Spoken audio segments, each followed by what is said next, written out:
Hi, amiga. I'm Ayla Jallo. I'm your community lead here in Amiga Hood, and I want to welcome you to our weekly Amiga Hood Community Action Circle. As you know, there's been a lot going on in our community in regards to immigration and the ICE raids, and this series started pretty informally, but we knew it was urgent for us to be able to hold space for you all and also to bring resources to our community and bring in experts from within our community who can talk about different topics in relation to what's happening.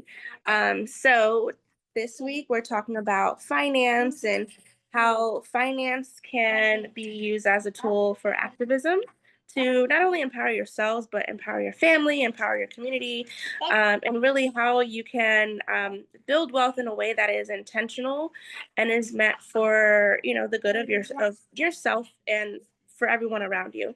So today we have Latina wealth activist Leolanda Verde, who I'm so excited to introduce. Leah, I will let you take it away. Thank you, Ayla, for having me in the community.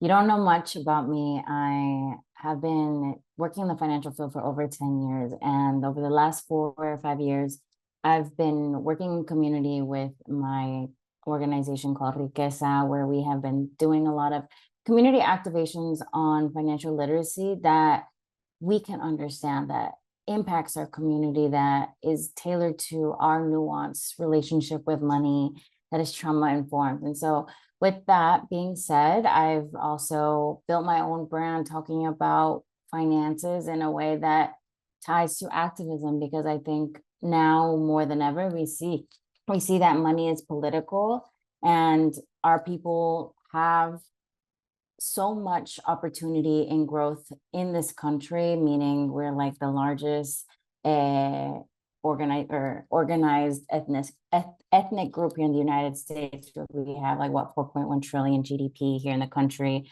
and yet we're at one of the bottom of the wealth gap. And so what I do in my work is really just talk about money in a way that feels that like we have control and have tools for action with our money, because now more than ever we have to align our money with our values. So yeah, on the personal note, I'm from Dallas, Texas. So if anyone's in Texas, well, hello. But I know today we wanted to have a conversation on just finances and the economic environment that we're in, and I wanted to make sure that we all hold space, right? When we talk about money, I don't want to come at it in a way that like you're doing anything wrong or in any negative connotation, because at the end of the day we have independent relationships with money. Everybody's journey is on their own timeline. There is no right or wrong answer. Everything is really dependent on what your goals are, right? What you are working towards. And so for me, it's really important that we engage in this conversation as a community, as, a community with respect, because again, there's a lot of shame when it comes to this conversation of money. And so this is a very informal conversation today, but I wanted to get like a pulse check on how you guys are feeling towards the economy, towards your own financial journey, anything that is kind of top of mind for y'all. Awesome. Yeah, my name is Madeline, and I feel like I've always been really good at saving money. And I think for the last couple of years, I've been learning about how to not just save money, but like make more money off of that money. And trying to yeah, utilize different tools that I've learned and different ways of doing that. Looking at the current moment, I'm also in like a really big career transition, and so I'm not feeling super great about just finances and the current state of things. It's unfortunate, I guess, the alignment of timing with that, but at the same time, I don't regret leaving the career that I had. I needed to leave that, but yeah, I guess I'm just feeling kind of unstable because the usual things that I fall on aren't really available to me as I'm in this transition. Thank you for sharing. I think it's very common right now. A lot of people are going through career transitions as people are losing their jobs right now. In the last quarter of the job reports, we lost over 33,000 jobs. So it's something that is happening to a lot of us in the community because, again, some people are also trying to transition into a life of peace as much as possible, because I think we're having a new COVID moment, right, in this current economic state. Before I go in deeper and other things, I'd love to know if anyone else like to share and get like a pulse check on how you guys are feeling. I don't know if there was already questions. Hi, everybody. I'm Cindy. I'm calling from Los Angeles. I think how I'm feeling, some of my concerns are, I'm trying to leave I've been in my nonprofit for about 9 years, but I know that the market is just terrible. So that scares me. So at least it's like, at least I got a paycheck right now, which is great. So that's one thing. It's like, how can I kind of transition into, knowing that I need to leave? It's been a long time, ready for something new. And the second thing is, I think I'm pretty good about like Roth IRAs and kind of investing. And I've been waiting to like purchase potentially like a home, but we know how the markets are for homes. So the money's like sitting there, what I would put down for a deposit. And I'm like, should I just kind of invest that and just, worry about that until maybe I buy something or an investment property, or what do I do? So that's like where sometimes I'm at with that as well. But I think it's just so much uncertainty in the economy, where to put your money in what portfolios, right? Which ones are going to fail or not. And so that's kind of harder things. That's where I'm at. Thank you, Cindy, for sharing. Any other thoughts? Yama? I guess just touching on like Roth IRAs and investing. I started investing about 5 years ago, and I just kind of did a set it and forget it, ETFs, and now I'm trying to be more aware of where my money's going, and especially during these times when I know so many big corporations are hurting our communities. So I'm also wanting to learn more about that because I've been just just like, oh, my money's going into these stocks, and okay, cool, but I want to be like, it's my money and I want to know where it's going, and I want to know that it's benefiting our communities or my community, I guess. Yeah, valid.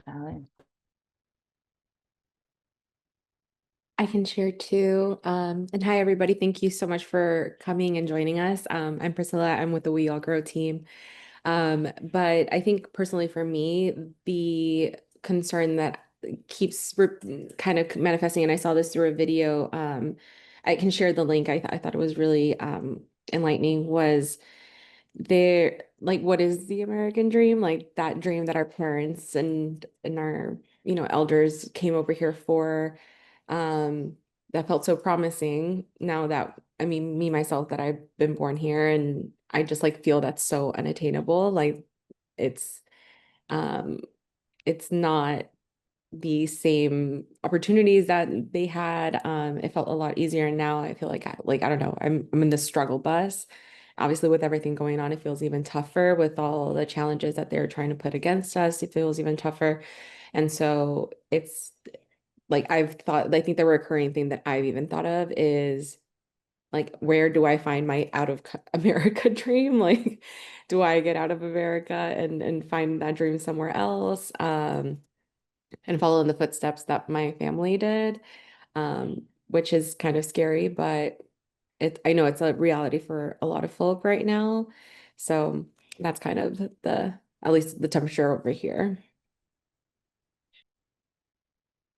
Thank you for sharing, Priscilla, and everyone. I think there's 3 points that I can address here today that we can just kind of dive into together.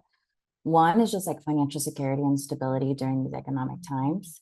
The second is investing with a purpose, investing your money with more of a value-based investing. And I have some resources for Alma and how to check your investments to make sure they align with your values.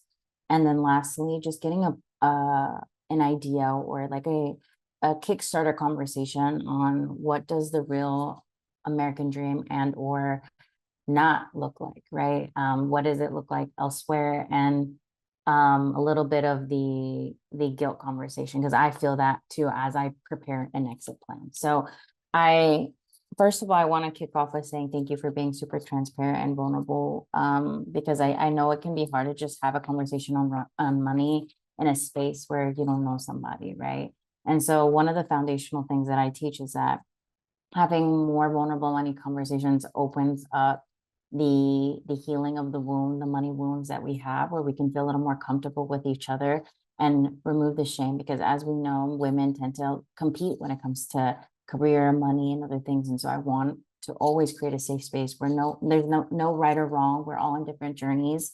And so when it comes to this current economic time and financial stability, it is a time where risk needs to be taken very seriously. Any investments, any moves, they need to be taken with like pros and cons list, making sure you're checking every base. Why? Because right now the goal is financial security, making sure that you have a safety net, whether you need that safety net for lawyers, whether you need that safety net for moving costs, whether you need a safety net for anything that can happen in our families during this time. Because our identity as Latinas, as brown-skinned women and individuals, regardless of status, is a problem here in this country, unfortunately. And I hate to say that, but it is, right? We know that, especially if we look at LA, for example, as a clear example of how they're targeting our people and looking for people to prove a point. They're really just trying to prove a point during these times. And we know that a lot of things are happening in Florida. You know, I'm in Texas, and I know that it's pretty heavy. And so I have been talking to people and ensuring that your safety net is the biggest priority, right? And whether you have a career that you love or not, and you want to make that transition, really think about that paycheck, right? If you need to make a transition, make sure that there's something flowing into that bank account, whether it's another source of income, like whether it's a side hustle that can sustain you and you have emergency money that you can use, or it's a secure job opportunity. I personally don't believe that taking a risk on career is the best move right now because of that consistent paycheck. A lot of people are struggling to find job opportunities, and the only way you're going to get a job opportunity is if you know somebody that has that open role that can guarantee an in, right? For the beginning of the year, I was really scared with the inauguration of the president. And so I decided to look for jobs, and I applied to over 100, 200 jobs. I don't even remember. And I got like maybe 1 or 2 job opportunities, like interviews. And so I was really stressed out during that time. And luckily, like my creator income has supported me during this time. So I've been able to transition into that. But that being said, I still feel a risk. And I'm going to talk about it in my lens so you guys can kind of, see where my POV might relate to your POV. So financial security is one of the biggest main focuses that I give for every family, because not only is it the consistent money flowing through or having multiple sources of income, okay? Because if it's not consistent, you have to have something flowing through.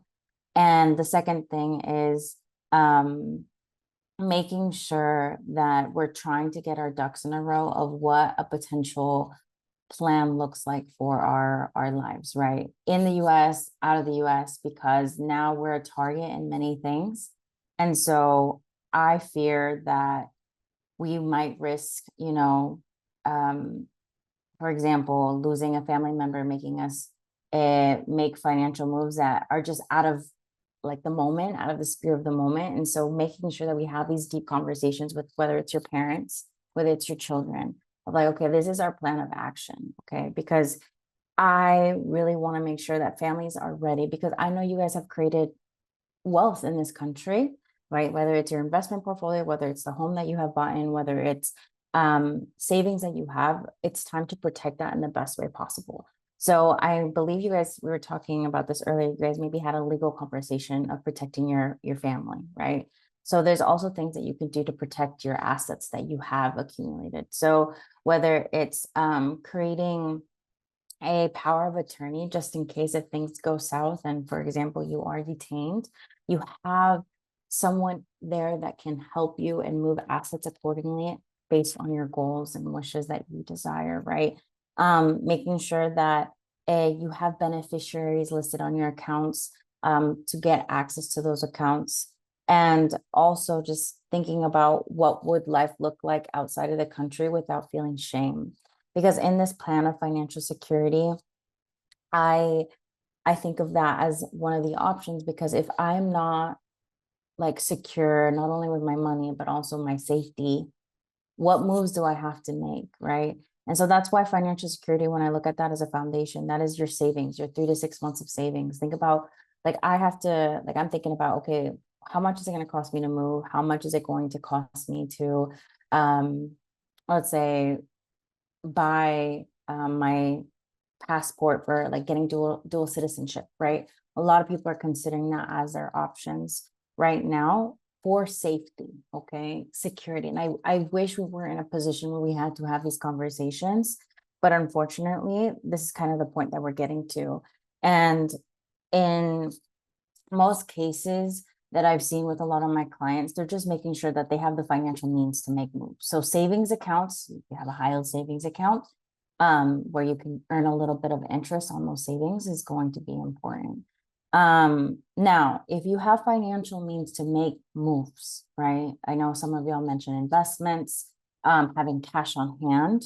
Now, there's an opportunity here as well. There's two sides to the story, right? There's the sense of fear in the sense of, okay, well, I feel like I'm losing control of things that I can't control, right? That's valid and it's happening right now.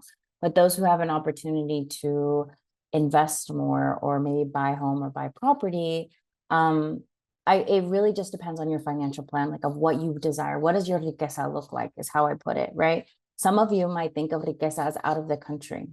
I want to travel abroad. I want to live in a different country, or maybe you want to live in the US, but you want to have a home that is yours. Okay, so that is very personal to each and one of you. Right now, home values are decreasing just because of the amount of homes that are on the market. There's a lot of homes on the market right now where interest rates are not the best. They're not like 2%, but they're the average of like 3 to 4. They're not too bad. So this leaves opportunity to buy a home at a lower cost. Okay.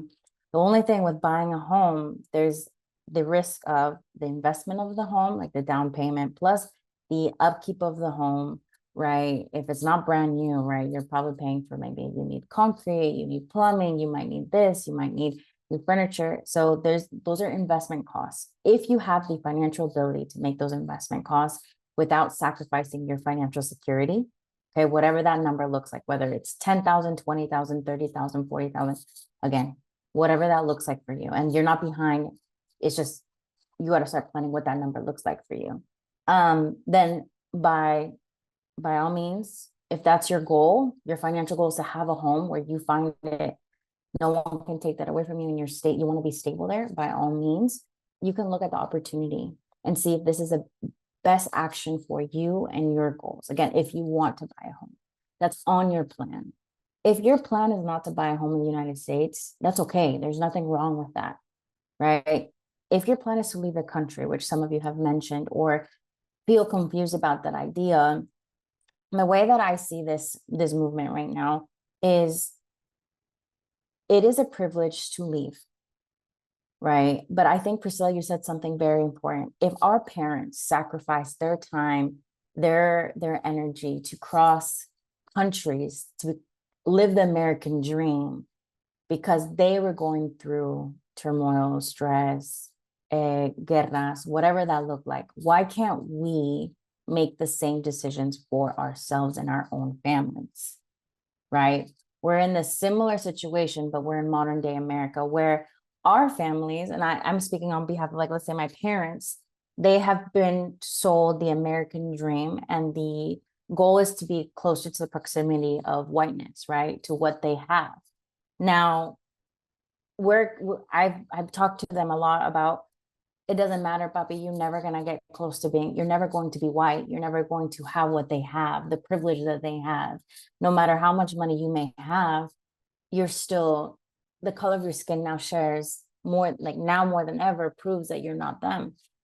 And And we are now thinking of what does life look like outside of the country, right? How can we have a global mentality, right? And I think that's what we have failed to do over time, is think of just an American life and only American dream, right? Where there's how many countries in the world, there's how many experiences that we can have, and we can have that guilt-free. Because now I talk to a lot of first gen women who feel this guilt and responsibility for their families, for their parents, right? And that's why I think having an exit plan or a family strategy or having these conversations is really important, because we don't want to be left behind and now put in detention centers based on the color of our skin. Because I kid you not, ICE will now be larger than China's military, okay? The amount of money that is being funded to ICE the next 4 to 5 years is over $170 billion, okay? And they have it all listed out: detention centers, ICE raids. They're putting the money accordingly, okay? And we know that there is no right or wrong law right now happening. Like, birthright citizenship is up for question, and even today a judge tried blocking it again. We'll see what happens, right? But even then, by I think the 27th of the end of the month, every state will have a different viewpoint on birthright citizenship, because every state would need a class action lawsuit to include everybody. Which, if you did not know that, by the end of the month, Texas might find children of immigrants illegal, but California might not. And it's going to be this huge mess. But right now it's still up in the air. We had some changes happen today. So again, there's just a lot of things in question where I personally am like, okay, am I safe, period? Just existing, right? Do I want my children to go through this? Do I want my children to face this? As there's so much up in the air. There's 3 years left to this term, right? I don't know what's going to happen. All I see is our community suffering. So I want to make sure that I plan accordingly to see what my life can look like outside of here. Because at the end of the day, we can't always come back for right now. But who knows, what if borders are closed and we can't fly? Who knows if we go to the airport and we can now get detained just by the look of and what we look like or the color of our skin. So I am thinking about all of these things as a form of protection and not a form of fear. Okay, because when we have awareness and we see these things happening, staying stagnant is not going to do anything for us. But having an exit plan or strategy, whether it's in the US or not, like for example, you can flee to a blue state if you're in a red state. That is totally a valid option as well. Go to like a sanctuary city. Like right now, Chicago is another hub that you can look at, or New York City. Because even LA being a sanctuary city is being targeted. It's being used as a like media, this is what happens when you mess with Trump type thing. Like, we know that this is a city of immigrants. This is the city of diversity. It's being used as an example. Exactly. And so I want to make sure that you guys feel empowered to make these decisions that's best for you, and it's not selfish. You are not selfish for making these decisions. And even if you decide to stay and you're going to fight with everybody and you're going to protest, because we don't know, this might get even heavier as ICE funding increases, because the funding is now already given to them. It's just a matter of pushing it out and doing what they see fit, right? And we're already seeing it today. They're grabbing farm workers, and we're seeing it.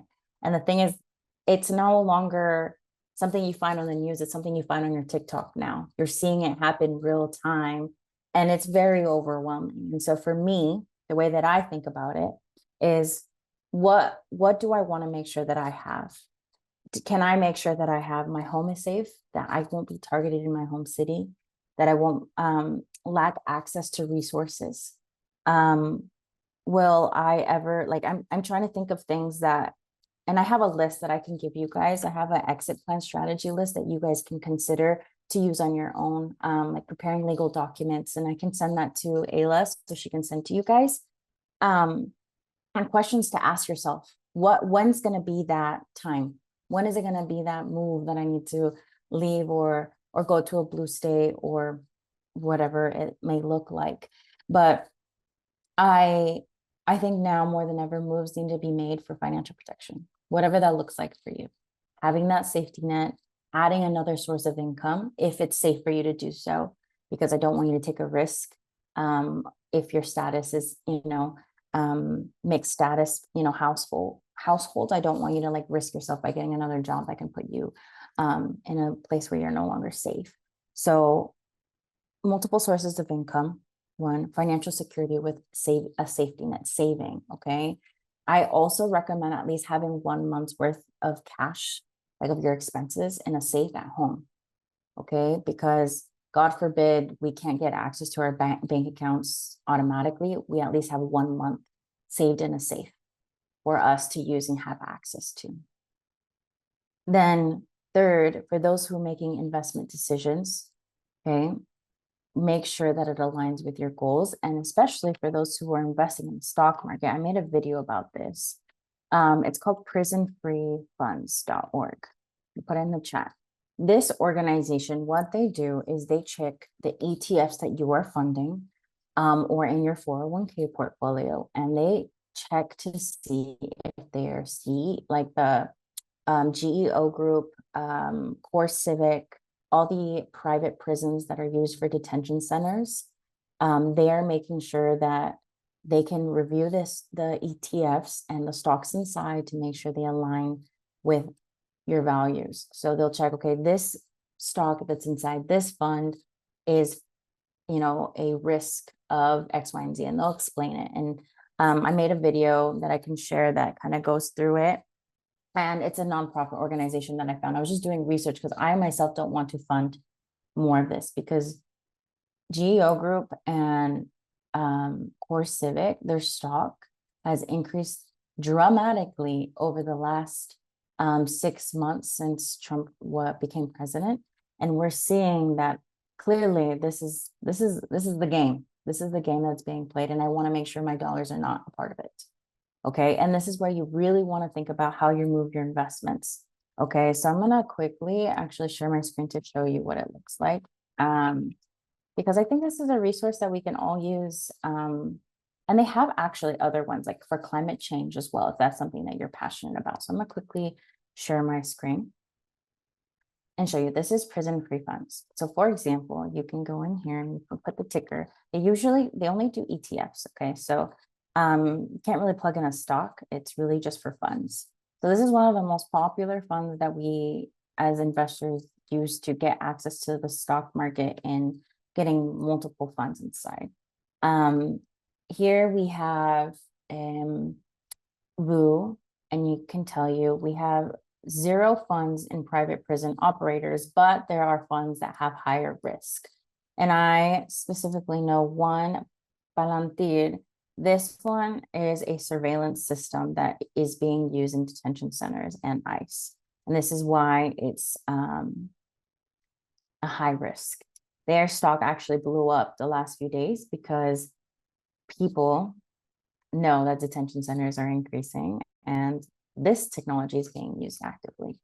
So here you can see which funds do what, and I'll explain to you exactly what they do. So this is a good resource for someone who especially wants to align their investments with their value. They also have resources here where you can look at gender equality, gun-free funds, deforestation, fossil-free funds, prison-free, weapon-free, tobacco-free retirement plan. Like you can do this whole entire check against your portfolio to make sure it aligns with your values.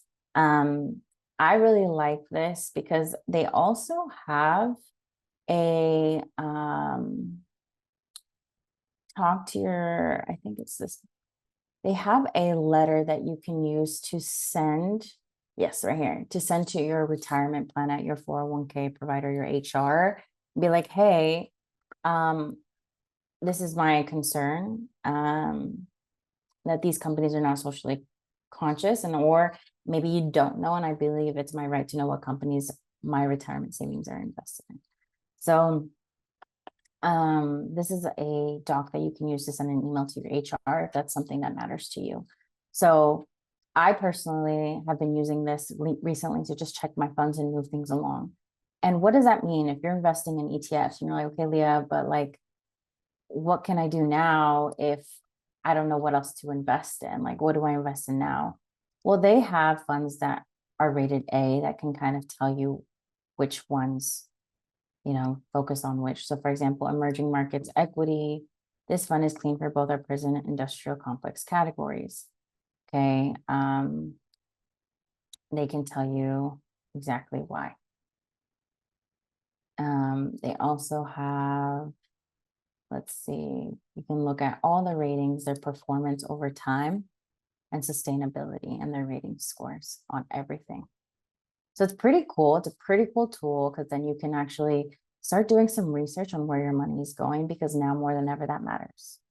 Because now more than ever, the billionaires are funding it. They're pushing their investments into the category, into those entities that are, pushing detention centers. And so as investors, we can align our money with their values the same way we support small businesses, the same way that we make moves in our local community. This is a way that you can do that with your investment dollars in the stock market. Because I know a lot of people are like, well, we shouldn't invest in the stock market because of corporate greed and da da da da. I hear you. I hear you. If you don't want to participate, by all means. But as someone who wants generational wealth, who wants to invest for long term, I'm just going to be more selective in who I invest in. And maybe instead of funds, I might look into also investing directly into the company. So for example, a company that I'm invested in that I personally love is Costco, right? I can buy a share of Costco because I know that company supports DEI, they pay their workers well, and who doesn't love going to Costco? And Costco is not just a US entity. There's Costco's in Mexico también. So there's an opportunity here for us to think a little bit differently about how we invest and align it more to our personal values. And there's nothing wrong with that, right? Some people want investment gains, and that's all they care about is, I want the most amount of money that I can make out of my investments. But so be it. Go ahead, invest in your Amazons, invest in all of that, if that toots your horn. But for those who want to make sure their investments are more aligned, you might sacrifice maybe on some of them, like the returns. Instead of a 20% return, you might get like a 10% return. Fine, but at least your money is making money based on your values. Okay, it might not be as much as it was before, because at the end of the day, this country is ran based off capitalism. And right now we're seeing the effect of too much capitalism. What happens when capitalism now becomes part of the government? And that's what we're seeing right now, where billionaires are making more money, getting tax breaks, and at the cost of individuals who are on Medicare, Medicaid, people who are on SNAP. They're losing all of that for the tax cuts that billionaires will get, and then they're funding immigration, right? And it's this whole thing. And so I want to make sure that we feel empowered to make decisions that best align with us, where we know where our dollar is going. We know where, if we're investing in the stock market, we know the quality of investments that we're making, to make sure that we're not funding this, because I personally do not want to be a part of this. I don't want to be a part of the governance over our people. Like, I'm sorry, this is a very scary time, and I'm glad that we're holding space, but I want to make sure that you feel empowered. And so I'm going to stop here, because I know I've shared a lot and talked a lot about kind of my thoughts and financial security, but I would love to know, what are you guys thinking now? I see Cindy put in the chat that she took out Tesla. Oh, hello, Maribel. Hi. Hello, everyone. I didn't get to introduce myself. I'm Maribel. I'm calling in or joining in in Portland, Oregon. So I thought it was really cool. Those resources. Was it the same resource, that spreadsheet from the same, or are these different sites? And if you can Yeah, share so them Prison Free Funds is one site that takes you to all of them. So you can look at even I'll put it again in the chat. You can look at even climate change, reforestation. You can look at all of that in that same link, and they'll link you to the other sites that do the same to similar thing. Okay, very cool. I think one of the things I've been more aware joining Amiga Hood Money Talks is about just being more intentional of where you're investing. So I think that's definitely something I want to pivot and be more mindful. So pretty cool. The websites are good, and your point of view and thoughts and philosophy on it is good. Thanks for sharing.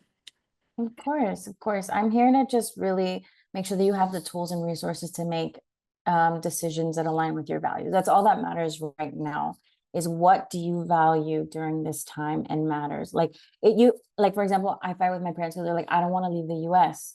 Okay, pues I have the opportunity and the privilege to leave, and I might make that sacrifice for myself because I have a lot to risk, meaning I'm a queer woman.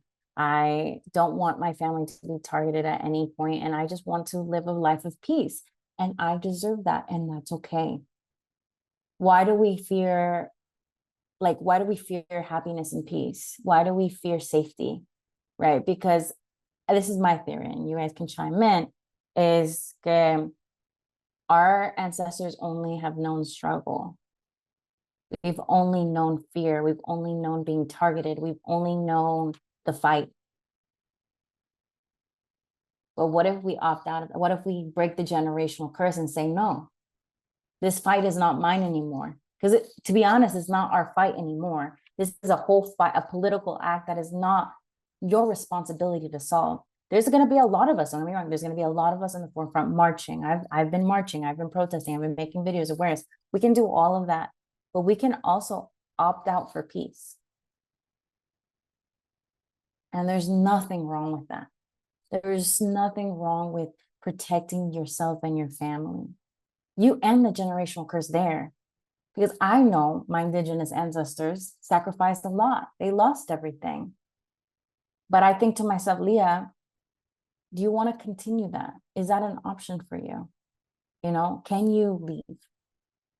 And can you come back? You know, and we'll find out here in the next few years what's going to happen. But if I have the ability to protect myself, why not choose protection? Okay. And there's nothing wrong with that. I'll give you guys the checklist for an exit plan and strategy, but there's no shame in looking into what that looks like, because that's the first thing that I get from people is like, well, what about my prima? What about my abuela? What about my tia? We can have these conversations with our family and sit them down and be like, this is serious business. The government is funding 170 billion to ICE, which is larger than what's being given to China's military, India's military, Germany's military, France's military. Okay. So this is a big sit down conversation that I had with my mother last week. And I was like, Mom, I'm really scared. This bill has passed and the amount of money that is being funded to ICE is devastating. This money could save kids that are going hungry, but instead they're for us to be in cages. So let's really sit down and have this conversation, what that looks like, whether they're receptive or not. A ellos, you know, pero there's a little bit of me that just wants to be selfish for once. As the eldest daughter who's always sacrificed everything for my family, I want to make sure that I can sacrifice for myself. Okay. And it's a POV that it can be a little controversial, can be, you know, a little scary, because it's not in our blood to abandon our family. It's not in our DNA to not be in a community. But we can find community elsewhere. We can find community in Mexico. We can find community in Spain or Europe. I know a lot of people that are going back to, they call it recolonize, or the other way around. And that's their POV, and that's okay. But I just want to make sure that my people are safe. Okay, I want to make sure you're safe. I want to make sure that you have financial protection and means to protect yourself and your family. That's all that matters right now. And what that looks like is really up to you. But it's time to really start writing down, what does that look like? What do I need? What am I missing? Do I need to sell this extra car that I have sitting here that has been sitting on this lot for like 3 months? I don't use it. Do I even need it? I could probably use those $3,000 that I could sell the car for, put it in my savings to pay for anything that I might need. Right? So it's trying to get a little savvy and make some financial sacrifices to protect ourselves. And again, I'll make sure I'll send over resources to Ayla that you all can use to make those decisions, whatever they look like. Again, no judgment. Every every life plan is really up to you. I just want to make sure that all of you ladies feel like empowered and comfortable to make these decisions. I think that's super radical, like just choosing peace. Because I think especially with everything going on right now, like we're ready to fight. Like I think from the minute that, I mean, November, what was it, 2nd? I can't remember the day, but I was ready to fight. Me going to the polls, that was me fighting. And I think I was like, whatever happens, happens. And if it means that I have to like, tie my boots and go to march and everything, I'll do it. But I think choosing peace and like how you said, like, our ancestors have been fighting for so long, and us kind of rewriting our narrative and choosing peace, that in itself is so radical, because it's also like pairing the struggle that our ancestors have gone through and added to like capitalism, like undoing like the girl boss mentality, like because I was very much immersed in it, and I thought like you only had to work. Like I prided myself over being busy and just like hustle, and now I'm like, I don't want to do that anymore. It's too much, because it's not serving me, it's only serving the man, and obviously they don't want us here. So it's like we have to really switch the mentality. So I think that that's super, super powerful. Thank you. Thank you, Priscilla. I know it just feels even weird, and it does feel radical to say I want peace. Isn't that crazy? It feels radical to say I want peace, because trust me, I want to go march. I've been marching. I've been out there. But this fight is bigger than me, and I'm like, okay, well, I don't know what else I can do. When my hands are tied, I can make as many guides and ebooks and master classes. I can do as much as possible, but at the end of the day, it's up to everybody's families to make those decisions. And sometimes it's about financial means. Sometimes it's more than that. It's a pleito. There's too many, people in that equation that it just gets overwhelming. But I just want you all to feel like there is an option to either leave to Mexico, leave to another country, even if it's temporary. What does life look like outside of the US, even if that's a possibility? Okay. Or dreaming and manifesting it. If maybe that's not your like you don't think of the means now, maybe we can manifest it into existence. I know Amigahood is big on manifestation, and so am I. And especially on today, the new moon. So today is a great day to journal out your life the next few months and manifest. What is your financial security? What is your financial protection? What are you going to do? What do you want to see yourself doing to get to where you want to be for safety? Because you deserve peace. And I think that's a theme that I've been seeing in my life is I deserve peace. I want protection. I want safety. And that's not wrong to ask for. So if I recommend anything, today's a new moon, create a ritual. Tonight, journal outside, journal at home, set the mood, set your ritual, and journal out what does financial peace and security look like for you? What is that safety?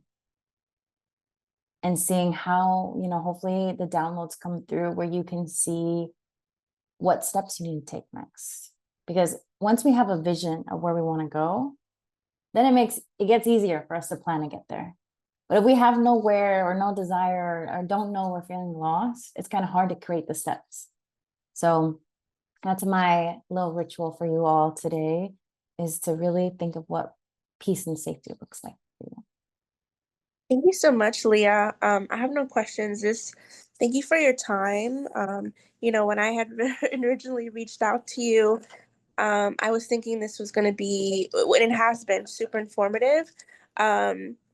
But it also feels empowering to know, like, no matter how much money you make, no matter where you fall, when it comes to your income, you have more choices than you realize.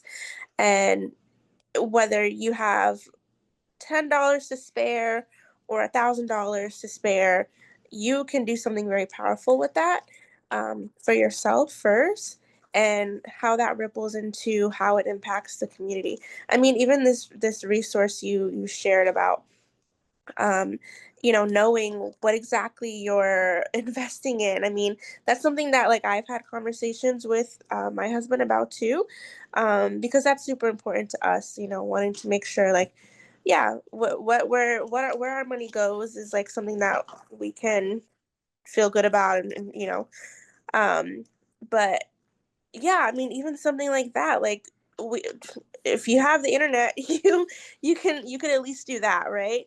And knowing that, like, yeah, we deserve peace, and we get to decide what that looks like. We deserve to feel safe, and we get to decide what that looks like.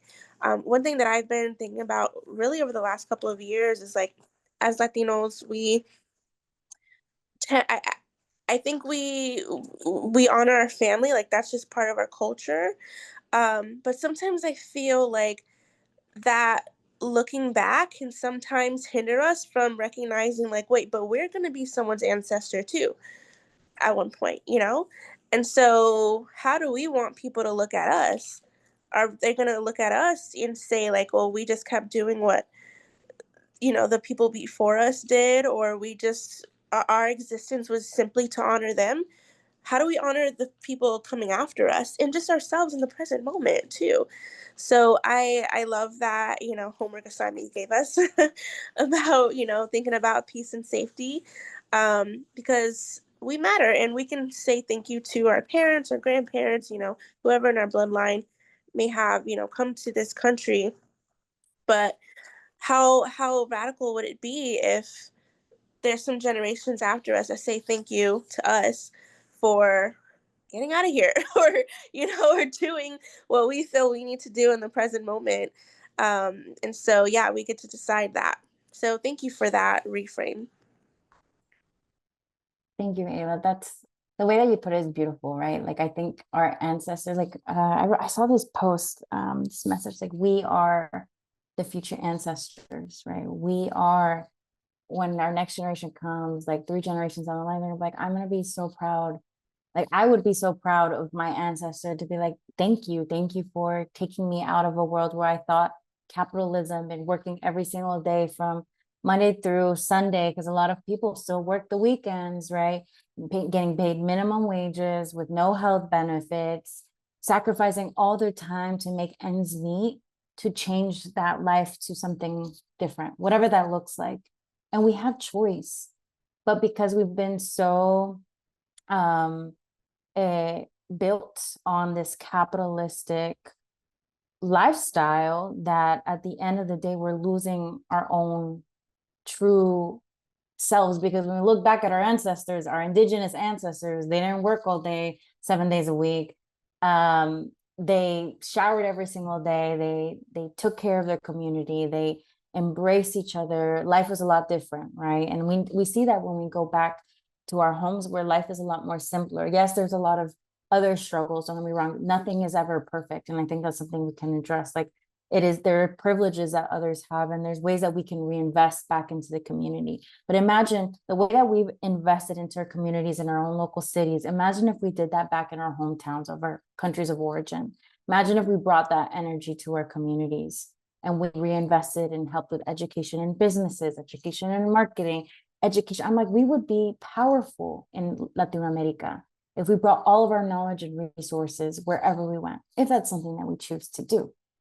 Or if we decide to just live on a beach, enjoy what we've worked, and that's what you want to do, by all means, that is an option for you. Or live in a small town in Italy. I've been watching so many videos of people living outside the US. You have no idea, because it inspires me to see things differently, because we're so framed into living in this country, right? Like America is the for all be all is what we kind of grew up on, and it's the American dream my parents have sacrificed to be here for. But that sacrifice is now turning backwards on us. Like literally over 60 years of progress have been erased, right? So I want to end it here with the ritual again. Okay, I want you to think about, what is your safety and your peace? Journal that tonight. Light some Palo Santo. Where do you see yourself having peace and safety? Because you deserve that. I need you to reframe your brain to make you feel like you deserve it, because that is something that we can control, our peace and safety. So Oh, and also I put in the chat the Substack. So I do Substack journal prompts for myself, and then I just kind of post them online for people to read my thoughts. And this one was the one that I was talking about money is political. This is where I talk about how the LA raids are this, you know, when it kicked off like a month ago, how that really proves how disenfranchised we are as a community, especially as Latina women, where we earn like what 54 cents to a white man's dollar. And so I talk about the disenfranchisement of our community, but also at the very bottom, I talk about this same conversation of like, what if I choose peace? How do I prepare that exit strategy? What does that look like? So I have a checklist of multiple things, that from legal documents to destination to things to sell, things to bring, because if, let's say, you don't have the financial means to move, what if you sold all your property that you have today? Maybe that would give you that boost. So all of that is in that Substack, and I'll make sure Ayla has it as well. But I'm really grateful to be in space with you all during this time. Like, really, thank you for taking the time and energy to just share your thoughts and concerns, and be an amiga hood, you know, have this little amiga hood together. So thank you for having me today. Thank you so much, Leah. Thank you so much, Leah. Appreciate you. Thank you. I hope you all have a great week and weekend. And let me know if you have any questions. You can always DM me or reach out to me. Thank you so much, amigas. We appreciate your presence here too and joining the conversation. Take care.